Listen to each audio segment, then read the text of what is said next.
Grant English, welcome back. Paint the big picture. Where did the S&P, Dow, and NASDAQ land by Wednesday's close? Baz, stocks kept powering higher. The S&P finished around 6,359, up roughly 0.6 for the week, another record high. The NASDAQ climbed about 1.5% to 20,020, big tech strength delivering its 7th record in 8 sessions. Meanwhile, the Dow cracked 45,000 for the first time, adding around 1.1% as even industrials joined the party. Good momentum, yet bond desks look jittery. How is the Fed drama reshaping the yield curve this week, in your view?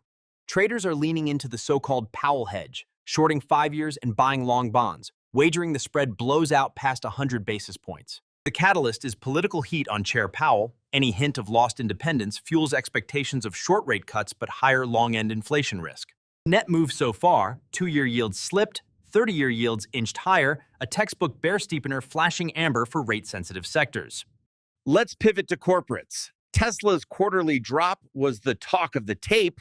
What were the lowlights?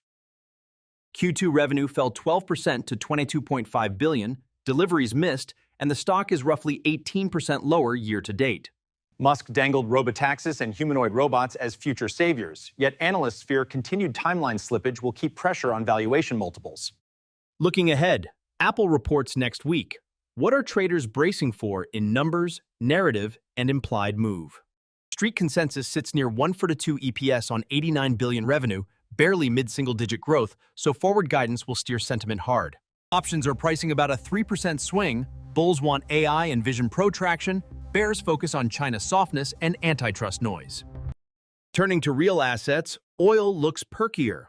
What's nudging Brent towards $69 a barrel this Thursday morning? A mix of U.S.-Japan tariff detente and a sharper-than-expected 3 million barrel inventory draw lifted Brent to roughly 75, up almost 1%.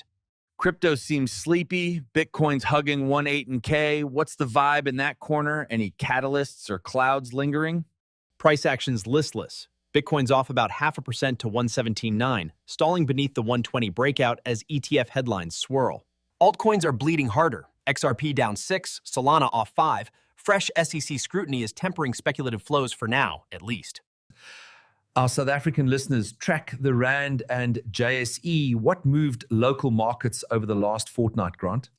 The Rand firmed to 17.56 per dollar once coalition budget tensions eased and traders eyed June inflation near 3%. Bigger headline, the FTSE JSE all-share pierced 100,000 for the first time, led by Naspers and Resources, up roughly 24% year-to-date. Great insight. Final take, what's the single biggest risk traders should monitor next week in your playbook? Keep an eye on any dot plot leaks or leadership shocks at the Fed. Even rumor could yank the 210 spread wider and rattle equity valuations overnight. Brilliant. Grant English, thanks as always. This is the Next Peak Podcast with Baz. Question the hype, manage the risk, and stay tuned.